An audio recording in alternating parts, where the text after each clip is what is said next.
Naeem special player है, उसने काफ़ी मेहनत की है और 3 ম্যাচ পর আবারও একাদশে জায়গা পেয়েছেন রিশাদ হোসেন।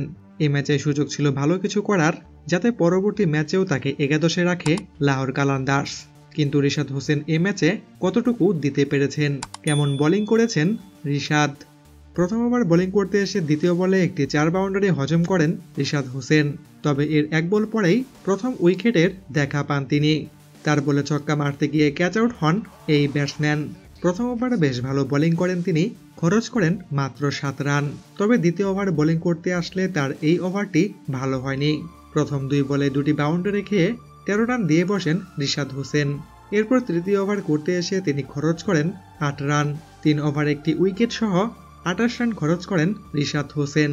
তার দল লাহোর কালান্দার্স শেষ পর্যন্ত যেখানে ম্যাচটা হেরে যায়। ম্যাচ শেষে রিশাদের এমন বোলিং নিয়ে শাহিন শাহ আফ্রিদি বলেন, রিশাদের চেষ্টাটা অনেক ভালো ছিল, সে প্রথম ওভারে এসেই উইকেট পেয়েছে, তবে দলের জন্য তাকে আরও ভালো বোলিং করতে হবে। প্রিয় দর্শক, রিশাদ হোসেনের এই বোলিংটা আপনার কাছে ভালো নাকি খারাপ সেটা অবশ্যই জানাবেন কমেন্ট করে।